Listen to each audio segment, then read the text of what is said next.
Today we have the so-called Sony G Master Killer. This is the 70-180 f2.8 G2 from Tamron. This lens is half the price, less weight, and gives you the exact same results. Of course, we're going to put it in real filmmaking scenarios to test focus, sharpness. We have documentaries, we have live streams, run and gun to see if the remaining 20mm are a deal breaker or the telephoto king is still undefeated.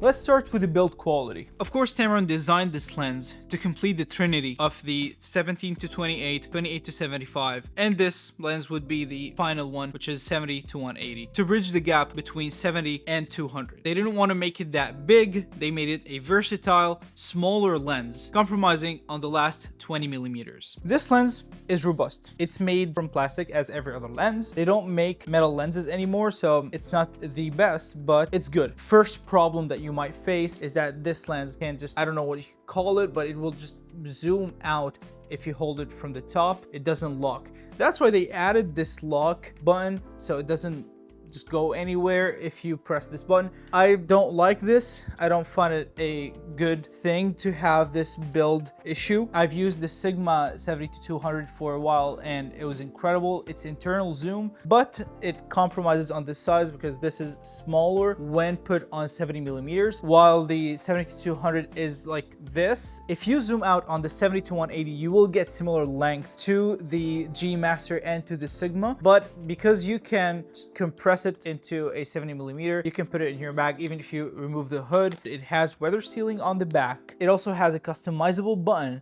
on the side. You can customize it to 1, 2, or 3, or you can have it like set to something and keep it as is. That's what I'm actually doing. I keep it on manual and autofocus. You have the focus ring, you have the lock button, and you have the zoom ring in the front. So on the front, we have a 67mm front filter thread, which is the exact same as this 28-75 and the 17-28. So if you have an ND filter that you use on all of your lenses, you can just switch it between your lenses. So compared to other manufacturers, this is quite small and compact and can be taken if you're traveling, and especially for the weight. This lens is extremely light. Most 70-200 lenses are 1500 grams, while this lens is only 853 grams. Let's talk about the image quality that comes out of this lens. This lens is clinically sharp. In real life scenarios, this is really sharp edge to edge at f2.8. It also doesn't have any chromatic aberration. I did not see any in my tests. It has some pincushion distortion, which in real life you wouldn't notice at all. Colors are very good. They are vivid, contrasty, and there's no like image quality loss because you're using a cheaper lens. At 180mm, you can really compress the background, and with f2.8, you can get a great shallow depth of field. The separation between the subject, the background, and the foreground is incredible. If you stop it down to f4,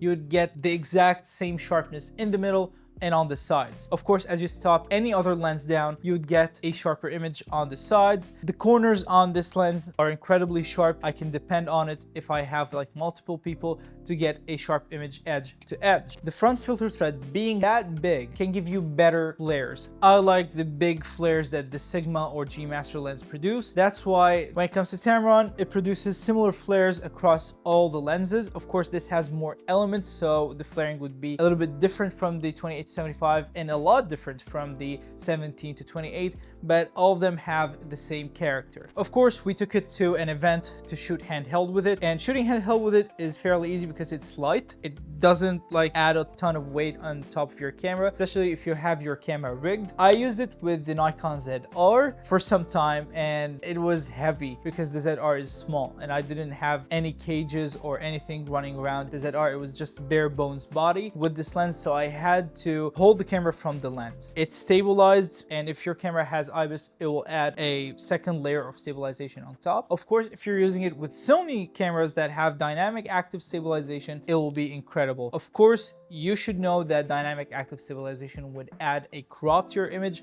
like a 1.5 times, that would be added on top of the 180mm if you're zooming in. The stabilization is incredible on this lens. This lens can be used handheld confidently and you can get great shots with it. I think the next part should be autofocus. When it comes to autofocus, this has the VXD linear motor, which is silent, quick. It provides very reliable tracking. When paired with the AI chip in Sony cameras, the performance is really reliable. You can of course override the autofocus with this ring, which is the focusing ring on the back. Of course you have the other ring for zooming in and out. Of course it's a 2.8 lens. You would expect a good low light performance. There are no like lenses in this range that are wider than 2.8. Of course you have the 35 to 150 from Tamron, which is f2 to 2.8, which is not a constant aperture. The second one, which is the 50 to 150 from Sony, also it's f2, but it's extremely expensive. I don't know why I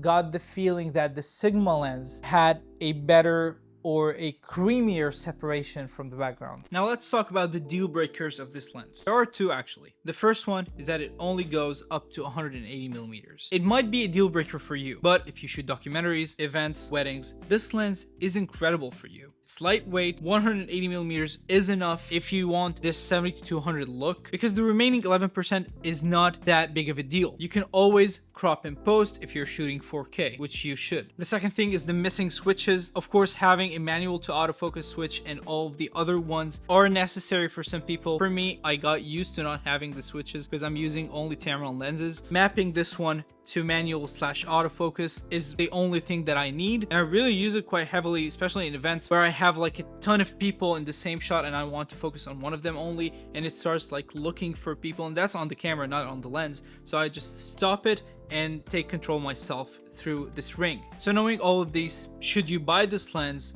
stick to your G1 or buy a 70-200. If you're on a budget, definitely go with this lens. Don't look at the other. They are more expensive, they are more premium, but you have to pay the price. Now, who should skip this lens are people who shoot sports and wildlife that might want to have the remaining 20 millimeters, because especially if you're shooting on cropped frame mode, you would get 105 to 300 millimeters instead of 105 to 270, I guess. Correct me if I'm wrong. The extra 30 millimeters might be a good thing for you if you are someone who's working professionally with like professional news outlets and they require G Master lenses. Of course, you can go to that. If you have like a production house and you want to rent out your lenses, having G Master lenses can be a great choice because they are obviously a choice for many people who can't afford them, but they want to rent. Like nobody would want to rent a Tamron lens.